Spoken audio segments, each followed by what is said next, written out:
하나님의 말씀 성경 공부 디도서 3장입니다.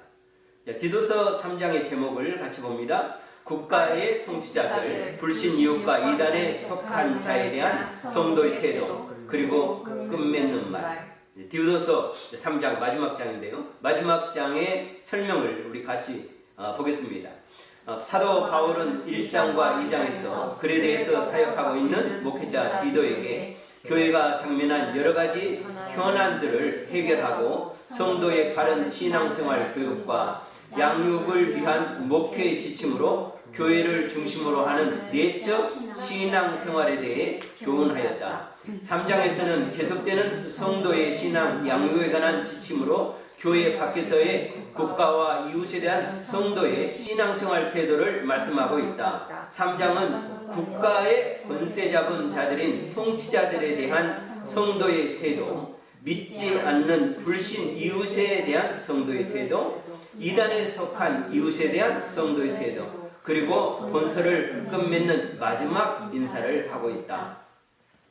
설명에서 보는 바와 같이 디도서 1장, 2장은 교회를 중심으로, 교회 안에서 믿는 자 안에서 또 믿는 성도 안에서, 그러니까 내적인 부분이죠. 이 믿음을 가진 믿음의 공동체 안에서 믿음의 사람이 어떤 신앙생활을 해야 될 건가 하는 신앙 양육에 관한 내용이 1장, 2장이었고, 이제 믿는 자로서 이 세상에서, 교회 밖에서 국가와 나라에 대해서, 믿지 않은 이웃에 대해서, 이단들에서 우리 성도가 어떤 신앙의 태도를 가지고 살아야 될지, 그런 실천적 삶에 대한 말씀이 이제 3장 말씀, 그리고 마지막으로 이제 끝맺는 인사의 말씀으로 이제 3장이 주어졌습니다.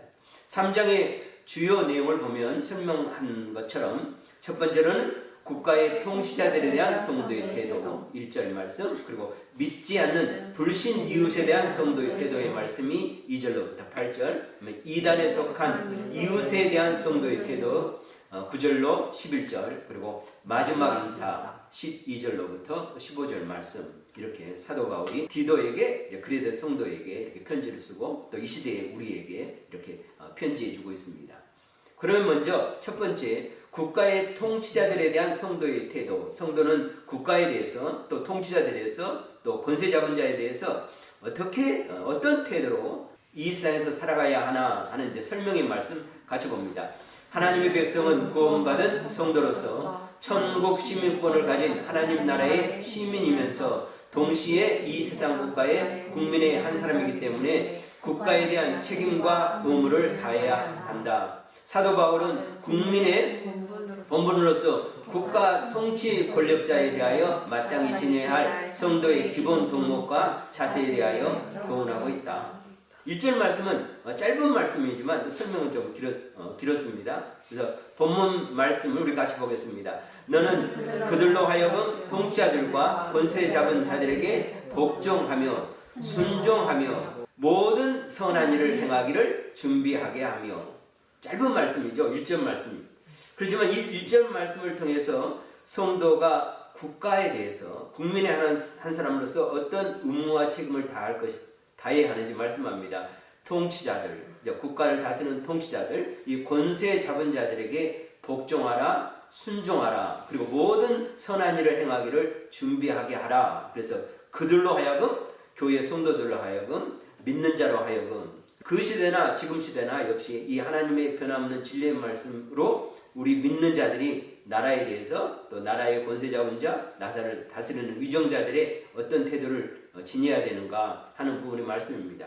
두 번째, 믿지 않는 불신 이웃에 대한 성도의 태도가 2절로부터 8절인데요. 우리 설명을 같이 보겠습니다. 성도는 이 세상에 살아갈 동안 믿지 않는 불신 이웃들과 함께 살아가게 된다. 따라서 성도는 불신 이웃에 대해 성도로서 본을 보이는 삶을 살아야 한다. 성도는 무엇보다도 자신이 하나님의 은혜로 구원받은 자로서 이전에 자신이 그들과 동일하게 악한 자였음을 기억하면서 그들의 영혼을 불쌍히 여기면서 그들의 마음에 변화를 일으키도록 그들과 선한 관계를 맺음으로써 불신 이웃이 믿는 자의 선행을 보고 하나님께로 나올 수 있도록 하기 위함이다. 그래서 네 가지 부분으로 우리가 이 말씀을 볼 수 있는데, 성도가 불신자를 대하는 기본 태도에 대한 말씀이 2절, 그리고 구원받기 이전 말씀이 3절, 구원받을 때의 말씀이 4절로 5절, 그리고 구원받은 후의 말씀이 6절로 8절 말씀입니다.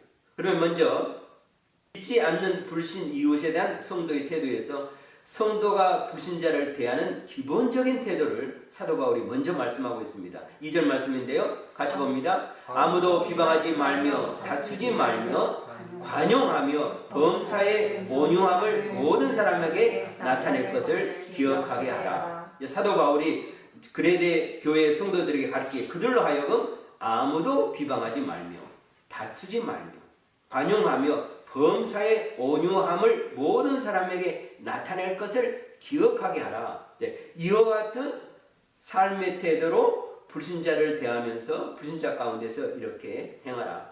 그러니까 성도가 이 세상에 살아갈 때 여러 가지 얽히고 설킨 관계로 인해서 불신자들과 함께 살아갑니다. 뭐 직장 생활이든 우리의 모든 삶이 그렇습니다. 어디든 우리가 불신자들과 또 불신자들 우리가 섞여 살게 되죠. 그래서 우리가 우리의 말과 행동이 경건해야 됩니다. 불경건해서 그들로 비방하지 않도록 하고 또 우리도 비방하지 말며 다투지 말 것을 말하고 관용하며 범사의 온유함으로 모든 사람에게 나타내라 이렇게 말하는데 그 이유가 우리가 이전에 어떤 자였기 때문에 라는 것을 생각해 볼 수가 있습니다. 그래서 먼저 우리가 구원받기 전에 어떤 자인가, 그리고 구원받기 전 우리뿐만 아니라 그들의 삶이 어떤가 하는 부분을 3절에서 볼 수 있는데요. 말씀 같이 보겠습니다. 우리도 전에는 어리석은 자요 순종하지 아니한 자요 속은 자요 여러 가지 정욕과 행락에 종노한 자요 악독과 투기를 일삼은 자요 가증스러운 자요 피차 미워한 자였으나 아멘. 우리도 전에는, 근데 믿지 않은 자들은 지금, 우리도 전에는 어떤 사람이었나? 이제 우리가 이전에 이런 삶을 살았죠. 그러니까 지금 이런 삶을 살면 어떻게 됐습니까? 2절 말씀에 보면, 그래서 그들을 비방하게 됩니다. 또 비방하다 보니까 그들과 다투게 됩니다. 그러니까 우리도 이런 자였으니 믿지 않는 불신자에 대해서 비방하지 말라. 왜 저렇게 살지? 왜 이렇게 속이고 정욕과 행락 중에 노력하고 악독과 투기를 일삼고 가증스럽고 미워하는 저런 우리가 이제 그들을 보면 눈에 환히 보이죠. 우리가 옛날에 그렇게 살할 때는 보이지 않았던 것들이 보이게 됩니다. 그러니까 그들을 비방하게 되고 또 비방하다 보니까 그들과 다투게 되고 그러니까 우리가 이전에 어떤 사람인지 우리가 우리 자신을 살펴볼 줄 알아야 된다 이런 말합니다. 우리 속담에 이런 말이 있죠. 개구리가 올챙이 씨를 모른다 이런 말이 있던 것처럼 우리가 예전에 내 자신이 어떤 모습인지 살펴보면서 우리가 믿지 않는 자에 대한 태도를 어떻게 가져야 될지 이렇게 보고 그런 우리가 이전에 이런 자였는데 우리가 구원받을 때 구원의 때가 어땠는가 이것은 이제 우리의 간증으로 드러날 수 있는 거죠. 구원을 어떻게 받았는가 구원받을 때의 말씀 4절과 5절 말씀입니다. 우리 주 하나님의 자비와 사람 사랑하심이 나타날 때에 우리를 구원하시되 우리가 행한 바 의로운 행위로 말미암지 아니하고 오직 그의 긍휼하심을 따라 중생의 씻음과 성령의 새롭게 하심으로 하셨나니 아멘. 우리가 어떻게 구원을 받았는가 구원의 때를 말하고 있는데 이것은 우리의 간증이 됩니다. 우리 구주 하나님의 자비와 사람 사랑하심이 나타날 때 하나님의 은혜와 긍휼이 나타날 때 우리를 구원하시되 우리가 행한 바 의로운 행위로 말미암지 아니하고 오직 그의 긍휼하심을 따라 중생의 씻음과 예수 그리스도의 보혈의 씻음과 성령의 거듭나게 하신 새롭게 하심으로 우리가 구원을 받았으니 얼마나 감사한 일입니까? 우리가 이와 같은 존재가 되었다. 믿지 않는 이웃이 이와 같은 자들이 될 수 있도록 우리는 어떤 삶을 살아야 하는가? 그래서 이제 구원 받은 후에 우리는 어떤 자인가? 또 어떤 자가 되어야 될 건가 하는 부분이 이제 6절로부터 8절 말씀입니다. 우리 같이 말씀을 보겠습니다. 우리 구주 예수 그리스도로 말미암아 우리에게 그 성령을 풍성히 부어주사 우리로 그의 은혜를 힘입어 의롭다 하심을 얻어 영생의 소망을 따라 상속자가 되게 하려 하십니다. 이 말이 미쁘도다 원하건대 너는 이 여러 것에 대하여 굳세게 말하라. 이는 하나님을 믿는 자들로 하여금 조심하며 선한 일을 힘쓰게 하려 함이라. 이것은 아름다우며 사람들에게 유익하니라. 아멘. 이제 우리가 구원받았으니 우리가 믿지 않는 이웃들과 믿지 않는 사람들에게 어떤 삶을 살아가는가? 6절로부터 8절 말씀, 우리 구주 예수 그리스도로 말미암아 우리에게 그 성령을 풍성히 부어주사 우리로 그 은혜를 힘입어 의롭다 하심을 얻어 영생의 소망을 따라 상속자가 되게 하려 하심이라. 상속자가 되었으니 이 말이 미쁘도다, 이 말이 진실하도다. 그래서 원하건대 너는 이 여러 것에 대하여 굳세게 말하라. 이 여러 것이 뭐냐 하면 이제 4절로부터 우리에게 주어진 말씀인데요. 우리 구주 하나님의 자비, 그 다음에 사람 사랑하심, 그 다음에 우리를 구원하시되 행한 바 의로운 행위로 말미암지 않고 오직 긍휼하심을 따라 중생의 있음, 성령의 새롭게 하심, 그리고 구주 그리스도 예수로 말미암아 성령을 풍성히 주심, 이런 것들을 쭉 말씀하고 있습니다. 그래서 너는 이 여러 것에 대하여 굳세게 말하라. 우리가 이 여러 것에 대해서 믿지 않는 성에게 굳세게 말할 수 있어야 됩니다. 이것이 이제 전도죠. 우리가 어떻게, 내가 이전에 어떤 자였는지. 그러니까 우리가 이런 간증을 할 수 있어야 됩니다. 이 간증의 내용이 뭐냐? 바로 내가 이전에 어떤 자였는가? 그리고 내가 어떻게 구원을 받았는가? 그리고 나는 어떻게 하나님의 은혜와 복을 누려가는가? 이것이 이제 4절로부터 7절, 8절까지 우리가 간증할 수 있는 내용입니다. 이제 간증을 어렵게 생각하는데 쉽게 말하는 거야. 나는 어떤 사람이었는가? 나는 어떻게 구원을 받았는가? 나는 그래서 어떻게 구원의 복을 누려가는가? 그래서 너는 이것을 굳세게 말하라. 이렇게 말합니다. 그래서 우리가 믿지 않는 자들에게 나의 그 복된 구원받는 사람을 굳세게 말하라. 사도 바울이 디도에게 너는 이것을 굳세게 말하라. 이렇게 말합니다. 이는 하나님을 믿는 자로 하여금 조심하며, 그래서 우리가 다투지 않는 거죠. 비방하지 않는 거죠. 그래서 조심하며 선한 일을 힘쓰게 하려 합니다. 왜? 나의 행위로 된 것이 아니고 하나님의 은혜로 된 것이기 때문에 우리가 이제 어떻게 살아야 되는지, 이것은 아름다우며 사람들에게 유익하니라. 이렇게 말합니다. 이것은 아름다운 것이고, 이런 삶으로 다투고 비방함으로 사는 것이 아니라 우리가 2절에서 말씀했던 것처럼 범사의 온유함을 모든 사람에게 나타냅니다. 그래서 관용함으로, 온유함으로 우리가 어떻게 살아야 될지, 이것이 바로 유익한 일이라 이렇게 말씀합니다. 아름다우며 사람들에게 유익하다. 그래서 우리가 믿지 않는 불신의 이웃들과 어떤 삶을 살아야 될지, 아름다우며 사람에게 유익하는 말과 행동으로 그들에게 본이 되고, 또 그들에게 있어서 향기로, 또 빛으로, 소금으로 사는 삶을 살아야 됨을 말씀해 주고 있습니다. 그리고 세 번째, 이단에 속한 이웃에 대한 성도의 태도에 대한 말씀이죠. 9절로부터 11절 말씀인데요. 설명을 먼저 같이 봅니다. 사도 바울은 불신 이웃 중에서도 특별하게 이단에 속한 이웃에 대한 성도의 태도에 대해 말씀하고 있다. 여기서 바울은 이단에 속한 이웃에 대해 다른 불신 이웃들과 동일하게 선하게 대하기는 하되, 그들과는 어떠한 변론도 무익함으로 결코 변론하지 말고 한두 번 훈계한 후 관계를 멀리하라 교훈하고 있다. 불신 이웃에 대해서, 믿지 않은 이웃에 대해서는 이렇게 살라 이렇게 말씀하는데, 근데 믿는데 잘못 믿는 거죠. 이단들에 대해서, 이단에 빠져 있는 자들에서는 어떻게 대할 건가 하는 부분에 대한 말씀입니다. 성경 말씀 같이 봅니다. 그러나 어리석은 변론과 족보 이야기와 분쟁과 율법에 대한 다툼은 피하라. 이것은 무익한 것이요 헛된 것이니라. 이단에 속한 사람을 한두 번 훈계한 후에 멀리하라. 이러한 사람은 내가 아는 바와 같이 부패하여 스스로 정죄한 자로서 죄를 짓느니라. 아멘. 그러나 이제 불신이요, 단순하게 불신이 아니라 그러나 어리석은 변론과 족보 이야기, 이들은 누굽니까? 바로 이단들이죠. 교회를 어렵게 하는 영주주의자들, 그리고 유대주의적 율법주의자들, 이제 이런 자들과 함께 분쟁과 율법에 대한 다툼을 피하라. 이것은 무익한 것이다, 헛된 것이다, 이렇게 말씀합니다. 왜냐하면 그들과의 대화에서 유익이 없다는 것입니다. 그들과의 대화에서 그 악한 이단들로 인해서, 속이고 거짓하는 이단을 통해서 우리가 나쁜 영적인 영향을 받기 때문에 그들이 한두 번, 그래서 10절에 보면은 이단에 속한 사람을 한두 번 훈계한 후에 멀리하라 이렇게 말합니다. 예수님께서 마태복음 18장에 보면 이런 말씀을 하십니다.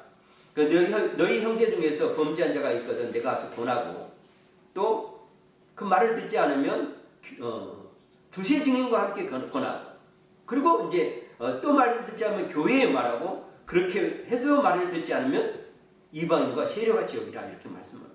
이제 사도 바울이 이와 같이 말한 것이 바로 예수님께서 하신 그 말씀의 근거에서 말씀하시는 거죠. 그래서 이단에 대해서 한두 번 훈계하는 게 그리고 멀리하라.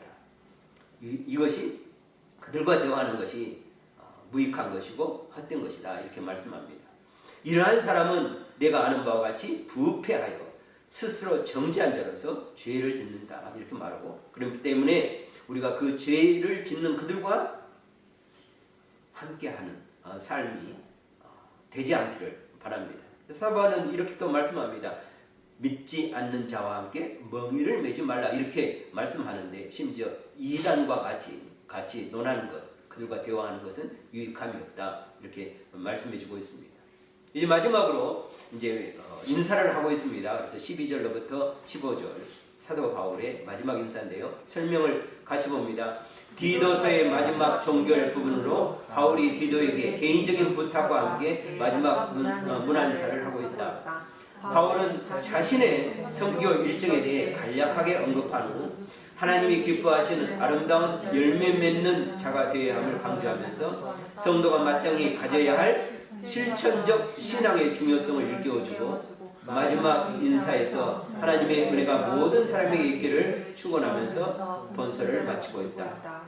그래서 이제 세 부분을 말씀합니다. 사도 바울의 선교 일정에 대한 말씀, 그다음에 성도의 실천적인 신앙생활에서 마지막 교훈의 말씀, 그리고 마지막 인사와 축도의 말씀입니다. 우리 같이 본문을 같이 보는데요. 12절 말씀입니다. 내가 아데마나 두기고를 내게 보내리니 그때 내가 급히 니고볼리로 내게 오라. 내가 거기서 겨울을 지내기로 작정하였노라. 아멘. 내가 아데마 또 두기고를 내게 보낼 것인데 그들이 오면 내가 급하게 빨리 속히 니고볼리로 오라. 내게로 오라. 근데 내가 거기서 겨울을 지내기로 작정하였노라. 이렇게 말합니다. 니고볼리로 내게로 오라. 이렇게 말합니다. 그래서 거기서 겨울을 지내기로 작정하였다. 근데 거기서 사도 바울이 쉬려고 한 것이 아니고 뭐가냐면 때렸든지 뭐든지 복음 전도하기 위해서 전도 사역. 그래서 이 겨울에 이제 니고볼리에서 이제 총 선교 집회를 하려고 디도를 속히 오라 이렇게 말합니다. 성경학자들이 보면 사도 바울이 이제 2차 로마 강금이 됐는데 어디서 잡혀갔을까 이런 생각을 많이 합니다. 그래서 역사적으로 정확한 자료는 없지만 아마 이제 이 집회 때 니고볼리에서 잡혀서 여기서 호송되어 로마로 가지 않았을까 이렇게 추측하고 또 그래서 이제 사도 바울의 선교 일정에 대한 말씀을 이제 짧게 말씀하고 그리고 이제 마지막 성도의 실천적 신앙생활에 대해서 다시 한번 권면하고 있습니다. 13절 14절 율법 교사 세녀와 및 아볼로를 급히 먼저 보내어 그들로 부족함이 없게 하고 또 우리 사람들도 열매 없는 자가 되지 않게 하기 위하여 필요한 것을 준비하는 좋은 일에 힘쓰기를 배우게 하라. 아멘. 율법 교사 세나와 아볼로를 급히 먼저 보내요. 누구에게? 나에게. 율법교사 세나와 아볼로를 급히 나에게 보내고 그들로 부족함이 없게 하라는 것은 여행하는 중에 그들이 필요한 것을 채울 수 있도록 잘 공급해 주라. 그래서 그들로 부족함이 없게 하고 또 우리 사람들로 이 말은 그레데 교회는 우리 믿음의 형제들 성도들을 열매 없는 자가 되지 않기 위하여 필요한 것을 준비하는 좋은 일에 힘쓰기를 배우게 하라. 그래서 열매 있는 자가 되는데 여기서 필요한 것은 또 필요한 것을 준비하는 일상에 필요한 것들을 말하는 거죠. 일상의 삶에서 우리 필요한 것들을 준비해서 좋은 일에 하는 것은 이제 나그네와 가난한 자와 또 빈곤한 자를 돕는 일에 힘쓰기를 배우게 하라. 이런 일도 가르쳐 또 양육하라 이렇게 말씀합니다. 그리고 이제 마지막 인사와 축도입니다. 나와 함께 있는 자가 다 내게 무난하니 믿음 안에서 우리를 사랑하는 자들에게 너도 문안하라. 은혜가 너희 우리에게 있을지어다. 아멘. 지금 사도 바울이 나와 함께 있는 자 누구인지 모르지만 사도 바울의 동역자들이 말하는 거죠. 사도 바울의 동역자들이 내게 문안하니 믿음 안에서 우리를 사랑하는 자들에게 너도 문안하라. 은혜가 너희 우리에게 있을지어다. 마지막 축도를 하고 있습니다. Grace be with you all. 그래서 사도 바울의 축도로 디도서가 끝나게 됩니다. 디도서가 주는 우리 교훈을 볼 수 있는데요. 3장의 교훈입니다. 성도는 국가가 요구하는 것이 하나님께 대한 신앙과 배치되지 않는 한 국민의 의무와 책임에 최선을 다해야 합니다. 불신 유혹과 복잡하게 얽혀 살아가는 현대 사회에서 성도는 선한 행위로 그들이 하나님께 나올 수 있도록 본이 되는 삶이 되어야 합니다.